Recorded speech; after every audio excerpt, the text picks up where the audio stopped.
यो हो हेल्थको साथमा B&B Hospital, leading pioneers in healthcare. Nepal National Hospital, where the patient comes first. If you have any sort of health issues, do visit Norvik International Hospital, Green City Hospital, located in Basundhara, Kathmandu.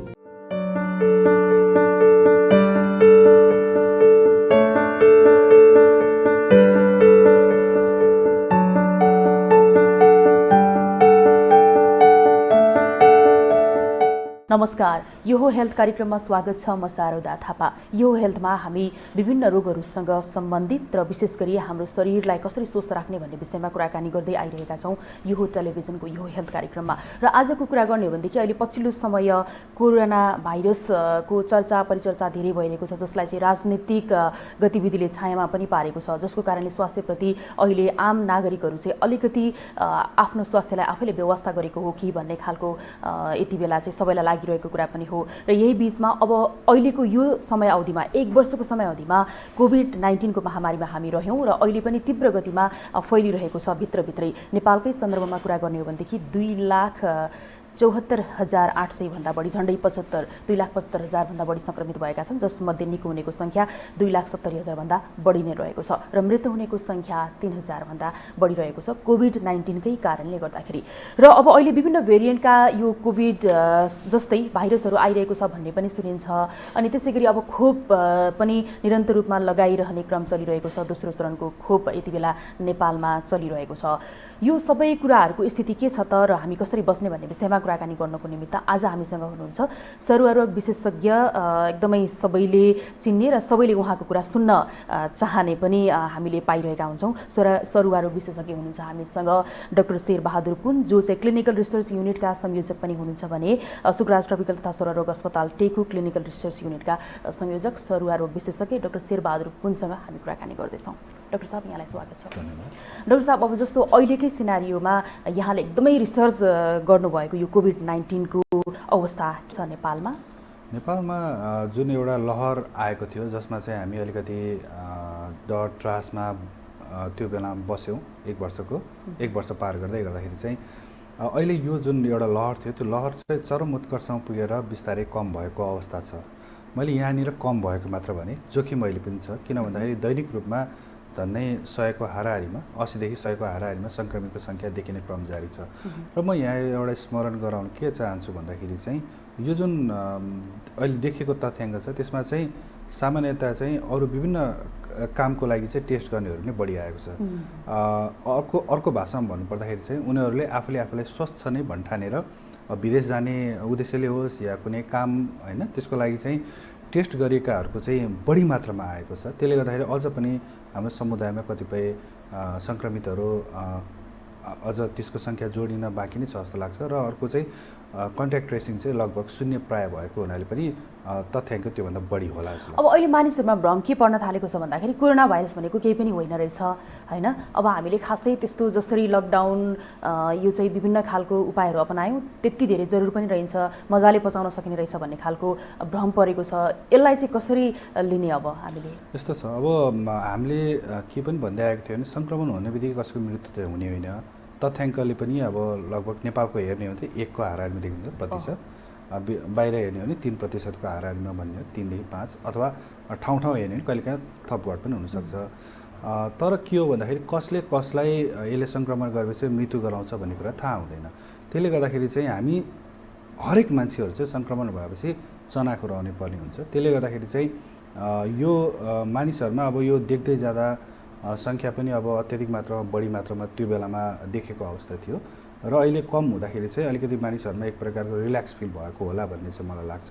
अहिले पनि यसको जोखिम घटेको छैन।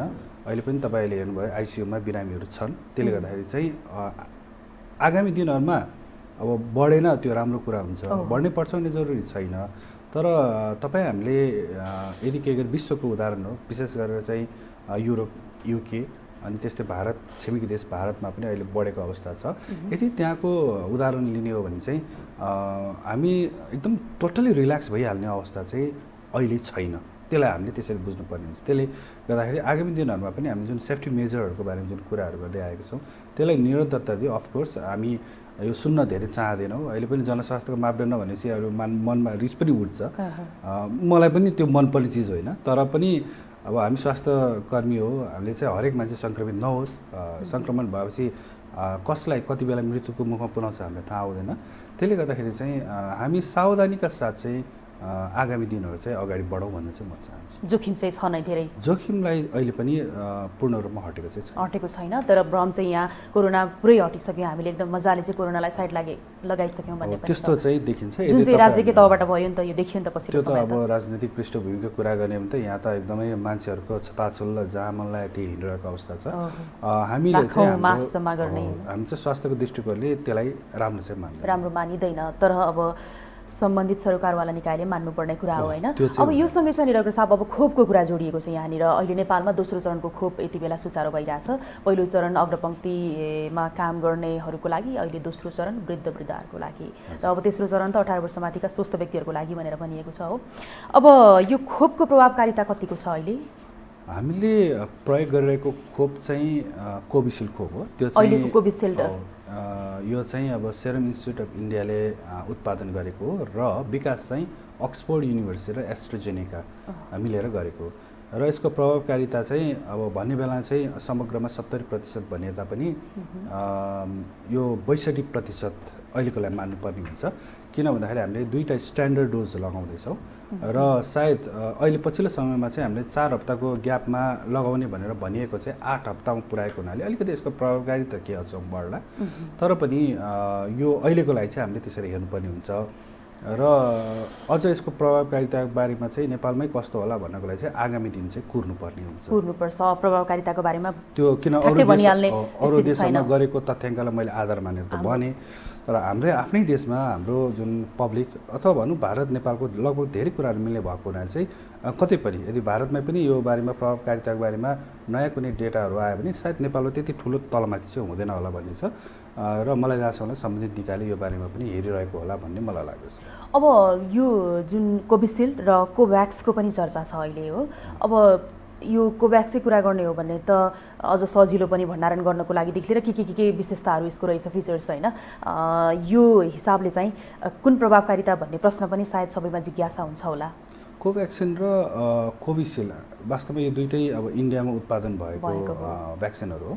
र मेरो बुझाइमा चाहिँ अझ कोभ्याक्सिनको अहिले पछिल्लो समयमा आएको तथ्याङ्कले चाहिँ अझ बढी देखाएको छ प्रभावकारिता। कोभ्याक्सको चाहिँ प्रभावकारिता बढी? कोभ्याक्स भनेको चाहिँ अहिले जुन आयो त्यो चाहिँ युनिसेफ WHO गाभी अन्तर्गत ल्याएको एउटा नाम दिएको कोभ्याक्स फेसिलिटी भन्छौँ, त्यो छुट्टै भयो। कोभ्याक्सिन भनेको चाहिँ भारतमै उत्पादन भएको एउटा भारत बायोटेकले एउटा उत्पादन गरेर, अर्को चाहिँ कोभिसिल्ड भनेको चाहिँ सेरम इन्स्टिट्युट अफ इन्डिया जुन चाहिँ हामीले प्रयोग अहिले गरिरहेको छौँ। कोभ्याक्स फेसिलिटी भनेको चाहिँ त्यो अब विश्वभरि नै WHO-मा अब जसले चाहिँ एप्लिकेसन दियो र त्यो देशको चाहिँ 20% जनसङ्ख्यालाई चाहिँ फ्रीमा दिने भनेर त्यो खालको फेसिलिटी अन्तर्गत चाहिँ हो। नेपालमा चाहिँ त्यो खालको चाहिँ सायद मलाई जस्तो लाग्छ 10 लाख डोज कि कति आयो भन्ने कुरा आएछ। त्यो अन्तर्गत कोभिसिल्डकै हो भन्ने कुरा चाहिँ आएछ। यद्यपि अब त्यो चाहिँ अब सम्बन्धित निकायले सायद त्यो बारेमा मिडियामा भनेको होला, सायद मैले चाहिँ सुन्नमा आएछ कोभिसिल्डकै भ्याक्सिन हो भन्ने कुरा सुन्छु। उताबाट आएको पनि कोभ्याक्स फेसिलिटी अन्तर्गत आएको पनि कोभिसिल्ड हो भन्ने चाहिँ मेरो सुन्नमा आएको हो। किन भन्दाखेरि त्यहाँ चाहिँ थुप्रो भ्याक्सिनहरूले अब डोनेट भनौँ या जस त्यहाँ ल्याएको हुन्छ। अब कुन देशलाई कुन देशको कुन प्रडक्टको भ्याक्सिन पुग्छ भन्ने कुरा चाहिँ मलाई जहाँसम्म लाग्छ उनीहरूले निर्धारण गर्ने कुरा। तर नेपालमा आएको चाहिँ कोभिसिल्डले हो भन्ने कुरा चाहिँ सुन्नमा आएको। अब यो खोपकै कोभिसिल्डको भ्याक्सको कुरा गर्नुपर्दाखेरि हामीले इन्डियामा उत्पादन भएको खोपलाई त अहिले सुचार गरिरहेछौँ होइन, लगाइ पनि रहेछौँ। यता चीनबाट आउने खोपलाई चाहिँ अलिकति समय किन चाहिँ लम्ब्याइराखिएको छ? विश्वास नभएर हो या के भएर हो भन्ने पनि प्रश्न छ के डाक्टर साहब यहाँ? यो चाहिँ जहिले पनि अब योभन्दा अगाडिदेखि नै अलिकति चर्चामा आएको पनि चीनमा बनेको भ्याक्सिनहरूको अलिकति पारदर्शिता भएन कि भन्ने प्रश्न जहिले पनि आयो। तर पनि नेपालमा ल्याउन लागेको अथवा आपतकालीन प्रयोगलाई चाहिँ पर्मिसन दिएको चाहिँ सिनोफार्माको भ्याक्सिनको कुरा हो यहाँ। त्यो चाहिँ उनीहरूको देशमा 79% प्रभावकारी भने तापनि UAE-मा चाहिँ 86% भनिएको छ। अघि नै मैले भने जस्तै देशअनुसारको कहिलेका प्रभावकारिता फरक हुनसक्छ भने मैले भने यो एउटा उदाहरण पनि हो र त्यो चाहिँ अब आउने भन्ने कुरा छ, अब आइसकेको छैन। मलाई जहाँसम्म लाग्छ त्यो भ्याक्सिन पनि एउटा सुरक्षित र प्रभावकारी छ भन्ने कुराहरू आएको छ। पक्कै पनि हामी भ्याक्सिन लाउँदाखेरि दुईवटा कुरालाई मध्यनजर गर्छौँ, एउटा चाहिँ सुरक्षित छ कि छैन, अर्को चाहिँ कतिको प्रभावकारी छ भन्ने कुराहरू। किन लगाएपछि त हामीलाई त्यही अनुसारको रिजल्ट पनि चाहिन्छ। त्यसले गर्दाखेरि चाहिँ आशा गरौँ अब त्यो भ्याक्सिन पनि राम्रै होला भन्ने चाहिँ लाग्दछ। तर कहिले आउँछ त्यो आउने भन्ने कुरा छ, तर कहिले आएपछि त्यो चाहिँ मलाई पनि थाहा भयो। आइसकेपछि यसको बारेमा हामी फेरि चर्चा गर्छौँ। अब यो सँगसँगै छ नि डाक्टर साहब, जस्तो कन्ट्री अनुसारको चाहिँ अब प्रभावकारिता हुन्छ नि, देशअनुसारको प्रभावकारिता हरेक कुरामा फरक हुन्छ। जस्तो रोगकै कुरा गर्ने हो भने पनि नेपालमा बसेर नेपालीहरूलाई लाग्ने रोग र अन्य देशका नागरिकहरूलाई लाग्ने रोगमा पनि कति फरक देखिन्छ होइन। अब यो कोरोना भाइरसकै कुरा गर्नुपर्दाखेरि नेपालीहरूको कुरा गर्ने हो भने विश्वको विभिन्न देशहरूको हामीले यदि हेऱ्यौँ भनेदेखि नेपालीहरूलाई चाहिँ अलिकति कम छोएको हो कि भन्ने खालको कुराहरू पनि छ। अब यो के कारणले गर्दाखेरि यो सरुवा रोग पनि यस्तो हुन्छ, यो भाइरस पनि यसरी चाहिँ आउँछ लाग्छ? यसमा अब यही भन्ने छैन, विभिन्न फ्याक्टर्सहरूले काम गरे हुनसक्छ जस्तो लाग्छ मलाई। त्यसमा चाहिँ अब हाम्रो जीवनयापनदेखि लिएर अब हाम्रो देशमा मैले योभन्दा अगाडि अलिकति हुन त त्यो मेरो एउटा हाइपोथेसिस थियो, कोरोना भाइरसको अरू विभिन्न प्रजाति नेपालमा पहिल्यै छ र प्रजातिहरूमा अहिले पछिल्लो समयमा अनुसन्धानबाट के देखाइरहेछ भन्दाखेरि कोरोना भाइरसको अरू प्रजाति ह्युमन कोरोना भाइरस भन्छौँ त्यो पेन्डेमिक गराउँदैन, त्यसले त्यो सामान्य रुगाखोकी गराउँछ र रुगाखोकी गराउनुमा लगभग वर्ल्डकै तथ्याङ्क हेर्ने भने 30% चाहिँ यसले नै गराउँछ अरे। भनेपछि हामी कहीँ न कहीँबाट योसँग आबद्ध भइसकेको जस्तो लाग्छ मलाई। र अनुसन्धानबाट नेपालमा 6 महिना मुनिका 8%मा चाहिँ भर्ना गराउने कारण ह्युमन कोरोना भाइरस भन्ने कुरा आएको छ। त्यसले गर्दा यो हाम्रो वातावरणमा छ जस्तो लाग्छ। त्यसले गर्दाखेरि चाहिँ त्यसको हाम्रै नेपालमा हजुर त्यो चाहिँ अब त्यो कारणले गर्दाखेरि हामी मेनी टाइम इन्फेक्टेड भएको हुनसक्छ यसकै प्रजातिहरूसँग। त्यो 4वटा प्रजाति बाहेक मर्स कोरोना भाइरस जुन चाहिँ मिडल इस्टमा बढी देखिने गरेको छ भने सार्स कोरोना भाइरस जुन चाइनामा देखाएको थियो होइन, त्यो यिनीहरू चाहिँ पेन्डेमिक गराएको अथवा धेरै देशमा फैलेको भन्छ, तर मर्स चाहिँ धेरै जस्तो मिडल इस्टमा देखिने गरेको छ। यसरी हेर्दाखेरि चाहिँ त्यो जुन ह्युमन कोरोना भाइरस छ त्यो चाहिँ अब नेपालमा पहिलेदेखि थियो कि भन्ने लाग्छ मलाई। र त्यसको चाहिँ जुन एन्टिबडी भन्छ त्यसले चाहिँ कहीँ न कहीँ क्रस प्रोटेक्सन भन्छौँ हामीले, त्यसको एन्टिबडीले कतै न कतैबाट प्रोटेक्सन गरेछ कि भन्ने त्यो मेरो हाइपोथेसिस धेरै महिना अगाडि थियो। अलिअलि कन्ट्रोभर्सी पनि लाग्थ्यो, तर अहिले पछिल्लो समय चाहिँ अमेरिकन साइन्टिस्टहरूले चाहिँ त्यसलाई प्रुफ गर्दै आइरहेको छ। हो, यसले गर्दाखेरि पनि ती मान्छेहरूमा चाहिँ कडा हुँदैन होला भन्ने आएको छ। त्यसले गर्दाखेरि चाहिँ आई एम ह्याप्पी समहाउ, तर मैले त्यो गर्न सकेन किनभने मेरो हातमा एउटा हुन्छ नि हाइपोथेटिकल कुरा पनि प्रुफ भयो त्यो किन भन्दाखेरि मैले त्यो सोचेर नै भनेको थिएँ कतिपय कुराहरूमा चाहिँ डाक्टर साहब यहाँले कसरी सोच्नुभयो अब त्यो प्रेडिक्सन मान्छेको त्यो हो त्यो चाहिँ कस्तो हुन्छ भन्दाखेरि चाहिँ त्यही प्रजातिहरूको थुप्रो किनभने यो नयाँ बन्यो, यो त नोभल कोरोना भाइरस न, यो बाहेक कोरोना भाइरस त पहिलेदेखि थियो भन्ने कुराहरू आइहाल्यो। त्यसले गर्दाखेरि त्यसको एन्टिबडी बन्नेले कहीँ न कहीँ partially or to some extent चाहिँ त्यसले प्रोटेक्सन गर्छ कि भन्ने एउटा मेरो अनुमान थियो, जुन चाहिँ आउने क्रम अहिले पनि जारी छ। र पछिल्लो समयमा सानो भयो भने अध्ययनहरूले चाहिँ त्यो क्रस प्रोटेक्सन चाहिँ गर्न सक्छ है भन्ने खालको चाहिँ नतिजासहितको अनुसन्धानहरू आइरहेको हुनाले मैले फेरि पनि भने समहाउ त्यो त्यस्तो खालको एकदमै प्रेस्टिजियस युनिभर्सिटीबाट आएको जुन रिजल्ट छ त्यो हेर्दाखेरि म कहिलेकाहीँ आफै पनि खुसी त हुन्छु, तर त्यो बेलामा मैले खास गरी हाइपोथेसिस गरेपछि एक्सपेरिमेन्ट गरेर देखाउने हो, त्यो चाहिँ अब गर्ने हाम्रो क्षमता अथवा त्यो छैन, अहिले पनि छैन। त्यसले गर्दाखेरि चाहिँ त्यो कारणले गर्दाखेरि चाहिँ त्यो आउनु पनि मेरो लागि चाहिँ व्यक्तिगत रूपमा खुसीकै कुरा हो जस्तो लाग्छ। यद्यपि यो बारेमा अनुमान गरेको कुरा धेरै अगाडि मैले चाहिँ कुनै एउटा कोहीसँग चाहिँ संसारको माध्यमसँग कुरा गर्ने बेलामा सायद थोरैले मात्र विश्वास गरेको जस्तो लाग्छ मलाई त्यो बेला। अब जुन चाहिँ यहाँले जसरी काल्पनिक रूपमा एउटा चाहिँ अनुमान गर्नुभएको थियो यस्तो हुनसक्छ है भनेर जुन भयो होइन, अब अहिले पनि विभिन्न खालका कुराहरू आइरहेछन्, नयाँ नयाँ भेराइटीका भाइरसहरू आइरहेछन् भनेर भनिन्छ। यो कतिको सत्य हो र यसले कतिको असर गर्छ? नेचुरली चाहिँ कोरोना भाइरस म्युटेसन भइरहेको छ, त्यो सामान्य हो, चेन्ज भइरहेको हुन्छ। त्यसको चाहिँ जुन जिन छ त्यसमा चाहिँ चेन्जहरू आउने क्रम जारी हुन्छ। तर हामीले तब मात्र ध्यान दिन्छौँ जब त्यो तीव्र गतिमा फैलिने र धेरै मान्छेलाई चाहिँ घातक सिद्ध हुन्छ। धेरै अब नरम खालको पनि बन्यो होला, तर हामीले त्यसलाई त्यति वास्ता गर्दैन। तर जो कडा खालको छ त्यो चाहिँ हामीले बढी मात्रामा ध्यान दिन्छौँ। जस्तो युके भेरिएन्ट भयो, साउथ अफ्रिकन भेरिएन्ट भयो, ब्राजिलियन भेरिएन्ट भयो, अहिले अमेरिकामा देखिएको भेरिएन्टहरू पनि त्यस्तै खालको छ भन्ने कुराहरू आइरहेको छ। र यस्तो कुराहरू चाहिँ ती देशहरू मात्र होइन कि नेपालमा स्वयं हुन सक्ने सम्भावना पनि रहन्छ। त्यसले गर्दाखेरि चाहिँ हामीले त्यो बारेमा पनि जुन अनुसन्धान गर्ने चाहिँ एउटा विधि हामीले प्रविधि चाहिँ हामीले स्थापना गर्न पाए भने धेरै राम्रो हुन्थ्यो कि भन्ने मलाई लाग्दछ। अहिले पनि आवश्यक छ। यो फेरि कोरोना भाइरसको लागि मात्र होइन कि 21औं शताब्दीमा हामीले थुप्रै भाइरससँग लड्नु पर्ने हुनसक्छ। अब अहिलेको यो समयमा छ नि, अहिले जुन कोभिड-19बाट हामी यति बेला चाहिँ सबैलाई चाहिँ सङ्क्रमण भइरहेछ हो। अब नयाँ कोरोना भाइरस आयो भनेर नेपालमै आयो भन्दाखेरि मान्छेहरूलाई फेरि विश्वास लाग्दैन। अब इङ्ल्यान्डमा कहाँ चाहिँ नयाँ आयो भनिसकेपछि नेपालमा तर्सने बानी छ हो। अब नेपालमा चाहिँ त्यस्तो खालको भाइरस भनौँ न, यो यसकै एउटा अर्को भेराइटी आएको छ कि छैन? मैले शङ्का गरेको थिएँ। मैले भने संसारको कुनै पनि कुना हुन्छ इन्क्लुडिङ नेपालमा पनि। मैले जुन बेलामा लक्षणविहीन कोरोना भाइरस देखिँदै गर्दा लक्षणसहितको कोरोना भाइरस जब आयो त्यो बेलामा नि यो प्रश्न उठाएको थिएँ, हेर्नुहोस् हामीहरूकोमा सायद कोरोना भाइरसमा केही चेन्ज आयो कि हो भनेर मैले त्यो बारेमा उठाएको थिएँ। एक्लो बृहस्पति झुटो, त्यो बेला म एक्लै बोलेको भएर अब मेरो बारेमा सायद कसैले पनि ध्यान पनि दिएन। अब यो के भनेको त्यति यो बारेमा भेरिएन्ट अथवा स्ट्रेनको कुरा कसैलाई केही थाहा पनि थिएन। तर अब सायद नेपालमा पनि सम्भव केही चेन्जेसहरू हुन सक्ने सम्भावना मलाई त्यस्तो लाग्छ। र अर्को कुरा चाहिँ भारत ठुलो देश हो, त्यहाँ पनि अब म्युटेसनहरू भइरहेको नयाँ खालको भेरिएन्टको चाहिँ कोरोना भाइरसहरू देखिन सक्छ। र त्यहाँ देखियो भने चाहिँ नेपाल अछुतो चाहिँ रहँदैन। यति चाहिँ नेपालमा पनि नेपालकै इन्भाइरोमेन्टले नयाँ खालको भाइरस ल्याउन सक्छ। नेपालको आफ्नै छँदैछ, भारत कुनै पनि संसारको कुनै पनि देश। र मैले चाहिँ अलिकति जोड गरेँ भारत किन भन्दा हाम्रो खुला सिमाना र 1 वर्ष अगाडिको जुन अनुभव छ रोक्नै गाह्रो हुँदो रहेछ त्यहाँबाट आयो भने। त्यसले गर्दाखेरि त्यहाँ जे देखाएको छ त्यो नेपालमा कुनै समयमा आउन सक्ने सम्भावना रहन्छ। र भारतै मात्र कुर्नु पर्दैन, नेपालमै पनि म्युटेसनहरू हुन सक्ने सम्भावना हुन्छ। त्यसको लागि चाहिँ एकदम क्लोज अब्जर्भेसन भन्छौँ हामीले, त्यो गर्नुपर्ने हुन्छ। र त्यसको लागि चाहिँ जिनोम सिक्वेन्सिङको प्रविधि चाहिँ नेपाल सरकारको आफ्नो भयो भने राम्रो। अब्जर्भेसन भयो मतलब सुरुवात त गर्नु पर्यो, सुरुवात गर्ने त्यस्तो केही तयारी छ? अब हुन त म फेरि त्यो लेभलमा छैन, तर मैले सुन्नमा आएअनुसार चाहिँ अब त्यो खालको प्रविधि राख्ने उसमै छ, अगाडि बढिरहेछ भन्ने कुराहरू सुन्नमा चाहिँ आएको छ।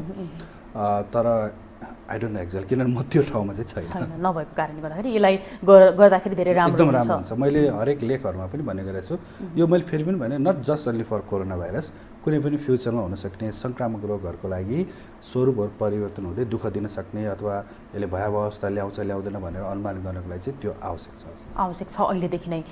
अब यो सँगसँगै छ नि डाक्टर साहब, जस्तो 1 वर्षको समयावधिमा कोरोना महामारीको कारणले गर्दाखेरि लकडाउन भयो, मानिसहरू घरमै बसे आनन्दले, त्यो हिसाबले गर्दाखेरि चाहिँ रोग लाग्नलाई कम भयो, अर्थात् यो जुन सिजनेबल फ्लू हुन्छ नि त्यो पनि कम भयो भनेर भन्ने गरियो, भएको जस्तो पनि देखिन्थ्यो। तर अहिले यो आजभोलिको यो चहल पहल भइसकेपछि चाहिँ धेरैलाई अलिकति फरक खालको फ्लू जस्तो टाइपको भनौँ न अलिकति गाह्रो भएको हो कि रुगाखोकी लाग्दाखेरि पनि भन्ने खालको चाहिँ धेरैले आवाज गर्नु भएको छ, धेरैलाई लागेको पनि छ।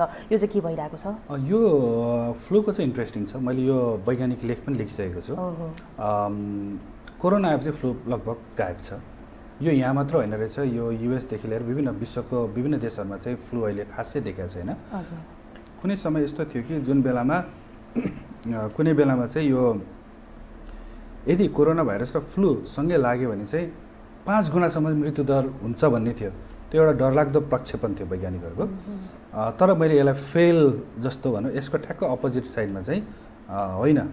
किन भन्दाखेरि उनीहरूको जाडो महिनामा देखिने, हाम्रो चाहिँ त्योभन्दा अगाडि पनि देखिन्छ। दुईवटा हाम्रो सिजन हुन्छ, हामीले भोगिसकेका छौँ त्यो सिजन र हामीले देखेनौँ। त्यसले गर्दाखेरि उनीहरू जाडो कुर्दै थियो। अब चाहिँ ट्विन्डेमिक भन्ने वर्ड युज गरेको थियो उनीहरूले। त्यो अवस्था चाहिँ हुनसक्छ भनेर उनीहरूले भनिरहेको अवस्था थियो भने अब मैले चाहिँ होइन, हाम्रो त जुलाई अगस्तमा देखिने हो, त्यो बेलामा देखिएन, सो त्यो बेलामा देखिँदैन भन्ने चाहिँ मेरो धारणा थियो। त्यो अहिले पनि त्यो प्रुफ भएको छ होइन, यो विश्वमा नै फ्लू देखेको छ। तर यो बिचमा चाहिँ रुगाखोकी जुन एउटा लाग्ने क्रम छ त्यो चाहिँ छ नै। र मोस्ट लाइकली अब के चाहिँ त्यो कमन कोल्ड हुनुपर्छ, जस्तो एडिनो भाइरस, राइनो भाइरस भन्नेहरू त छँदैछ।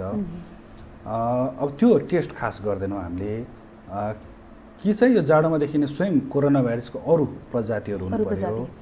होइन भने चाहिँ मोस्ट लाइकली अदरवाइज सिम्टमहरू सोध्दै गयो भने चाहिँ यही कोरोना भाइरस हुनुपर्छ जुन चाहिँ सामान्य तरिकाले कडा नभइकन केही हदसम्म अब नरम भएको अथवा त्यस्तो भएको चाहिँ लक्षणदेखि बनिदिने हुनसक्छ त्यो हुनसक्छ भन्ने मेरो अनुमान छ अहिलेको लागि यो अहिलेको अनुमान लागि भयो। अनि एउटा कुरा अघि मैले खोपको त्यो कोभ्याक्स र कोभिसिल्डको कुरा गर्दा गर्दै जोड्न थालेको थिएँ, अहिले यहाँसँग म यो कुरा जोड्न चाहन्छु। जस्तो अहिले हामी मास्क त्यसै गरी सेनिटाइजर होइन एकदमै पहिला लकडाउनको बेलामा जति हामीले चाहिँ एकदमै होसियारीका साथ प्रयोग गऱ्यौँ, अहिले फेरि त्यो पनि त्यति धेरै देखिँदैन। मान्छेहरूलाई झन्झट लाग्ने, अब वास्ता नगर्ने त्यो चलिरहेछ।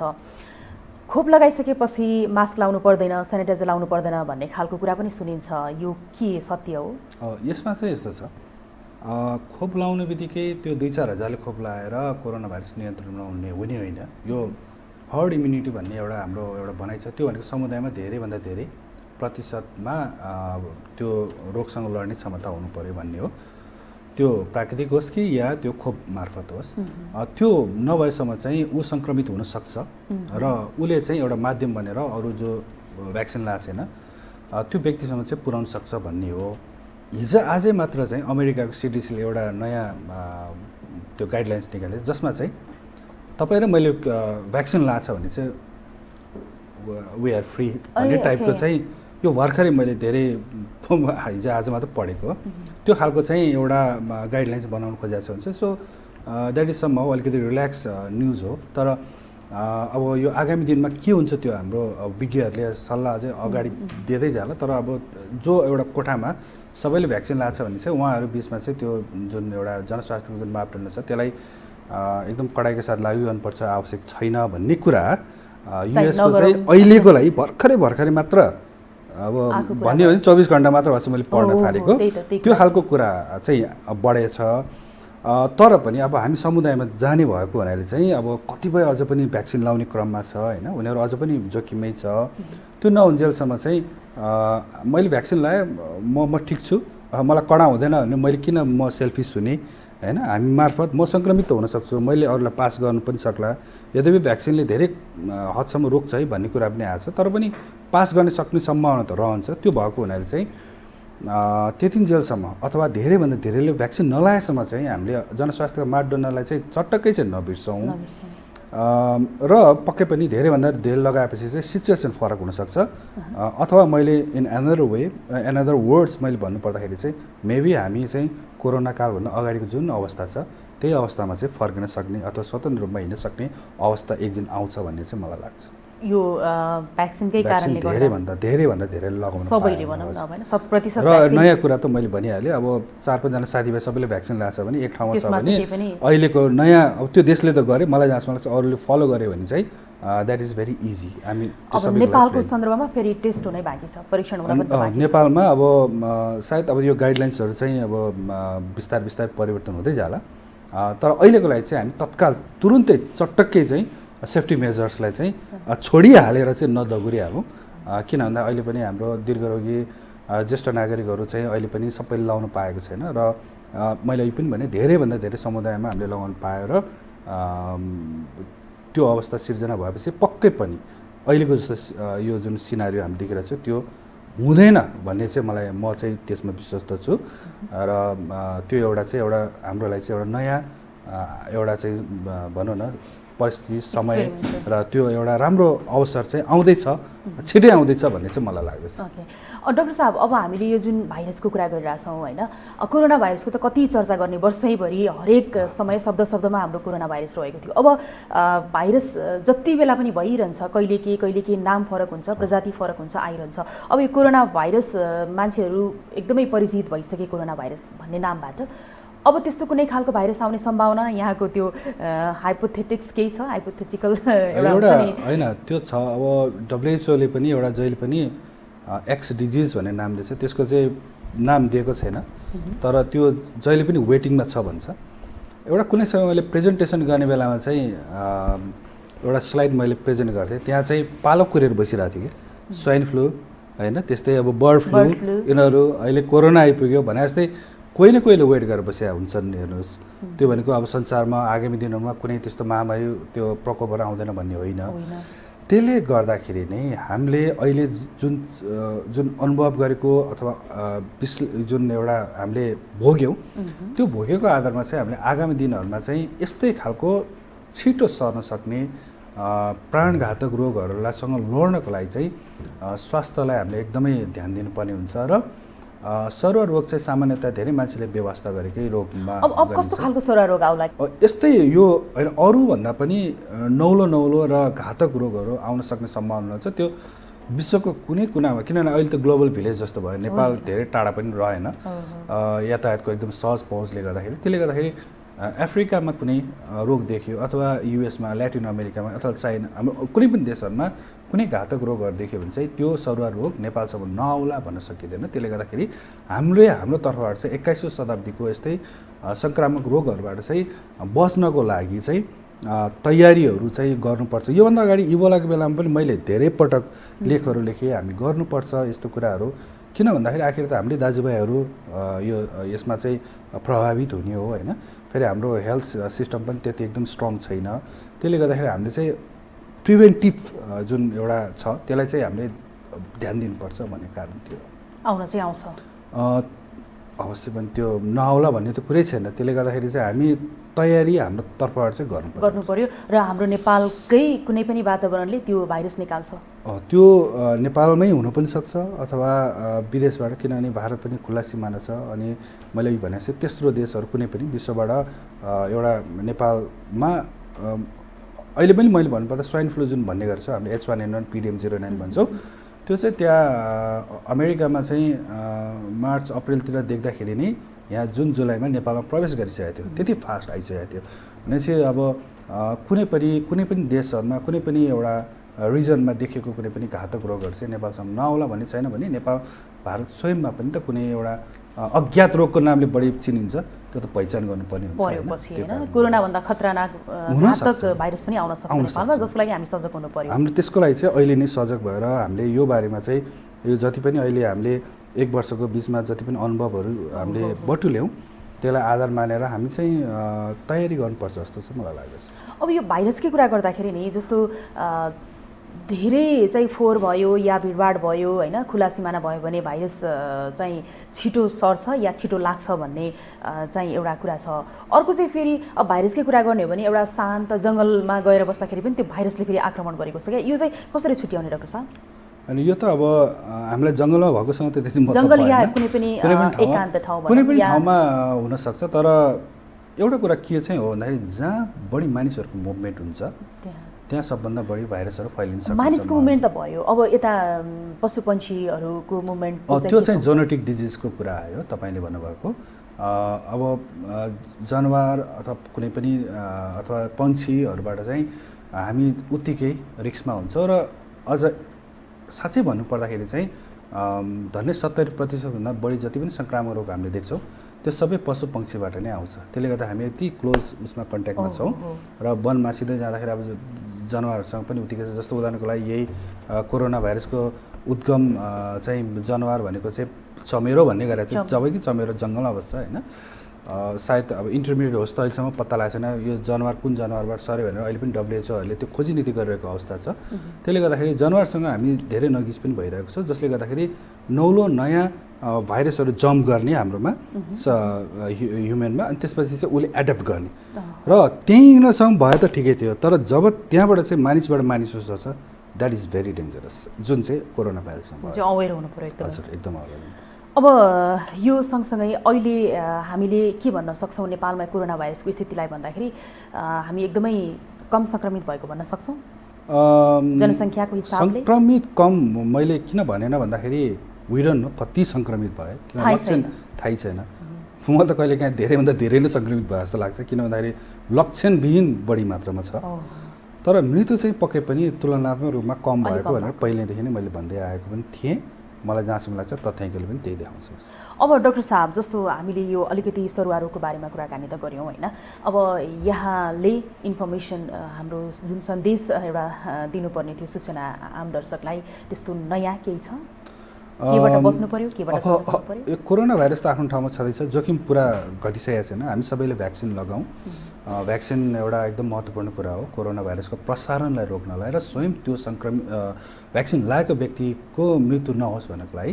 र सँगसँगै हामीले चाहिँ जनस्वास्थ्यको मापदण्ड सायद चटक्कै बिर्स्यो कि भन्ने सङ्केत चाहिँ अहिले पछिल्लो समयमा चाहिँ डायरिया, ज्वरोका बिरामी, जन्डिसका बिरामी, यस्ता बिरामी जब मैले देखिरहेको छु त्यो प्रारम्भिक सङ्केत हो। र त्यो सङ्केत भनेको चाहिँ हामीले जुन पहिला चाहिँ कोरोनाकै कारणले डरले हातहरू सफा गरिराख्ने, मास्क लगाउने अथवा भिडभाडमा जाने जुन एउटा हामीले छोडेका थियौँ, त्यो बेलामा चाहिँ यो जुन वर्षेनीदेखि नै सङ्क्रामक रोगहरू चाहिँ लगभग हराएको अवस्था थियो। तर इन्ट्रेस्टिङ, म केही दिन यता चाहिँ फेरि पहिलाको जस्तै देखिन सुरु गरेको देखेको छु। यदि हामीले अझै त्यसलाई व्यवस्था गऱ्यो भने अहिले चाहिँ पहिलाको सङ्क्रमितमा कोरोना पनि थप हुन्छ र यो पनि सँगसँगै जान सक्ने सम्भावना हुन्छ। त्यसले गर्दाखेरि चाहिँ हामी कमसेकम अहिलेको लागि यो कोरोना भाइरसको लागि त एउटा अभियानमै छौँ, महाअभियानमै छँदैछौँ। तर त्यो सँगसँगै हरेक वर्षदेखि नै जुन एउटा खानपान सङ्क्रमित भएर होइन अब त्यसबाट चाहिँ सर्ने जुन रोगहरू छ त्यो देखिने क्रम पनि सुरु हुन लाग्छ। त्यसले गर्दाखेरि चाहिँ आउटगोइङ हामी छौँ। अवश्य पनि वर्ष दिनसम्म घरमा एक ठाउँमा थुनेको बन्दाबन्दीको अवस्थामा हामी साथीभाइसँग बाहिर गएर खाने चलन बढ्दै गएको छ र खानपानमा चाहिँ व्यवस्था नगरौँ, त्यसबाट पनि हामीलाई दुःख दिने विभिन्न सङ्क्रामक रोग छँदैछ। त्यो एक वर्षमा हामीले देखेन भनेर चाहिँ ओहो छैन केही पनि होइन रहेछ अथवा त्यो त कता हरायो भनेर चाहिँ नजाउँ। मैले फेरि पनि भने मैले केही दिन यतातिर यो पेट भनौँ न पखालाको कुरा भयो अथवा ज्वरोको बिरामी भयो, त्यस्तै जन्डिसको बिरामीहरू देख्न सुरु गरेको छु। यसले सङ्केत के गरेछ भन्दाखेरि कतै हामीले व्यक्तिगत सरसफाइमा जुन कोरोनाको लागि भनेर गरेका थियौँ त्यो बिर्सिँदै गएको त छैन भन्ने कुरा त्योसँग चाहिँ त्यसरी मैले हेर्ने गरेँ। याद गर्नु पर्यो, होसियार रहनु पर्यो। डाक्टर साहब, यहाँलाई धेरै धेरै धन्यवाद आफ्नो समय र विचारको लागि। हस्, धन्यवाद। यति बेलासम्म हामी कार्यक्रम यो हेल्थमा कुराकानी गरिरहेका थियौँ सरुवा रोग विशेषज्ञ डाक्टर शेरबहादुर पुनसँग र सरुवा रोगको बारेमा हामीले आज कति धेरै परिचर्चा गऱ्यौँ र आफ्नो स्वास्थ्यको ख्याल गरौँ भन्दै आजको लागि यो हेल्थ कार्यक्रमबाट शारदा थापा बिदा हुन्छु।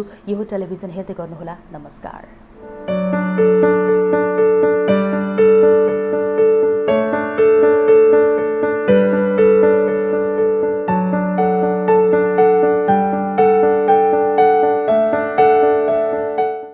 यो हो हेल्थको साथमा B&B Hospital, leading pioneers in healthcare. Nepal National Hospital, where the patient comes first. If you have any sort of health issues, do visit Norvik International Hospital, Green City Hospital, located in Basundhara, Kathmandu.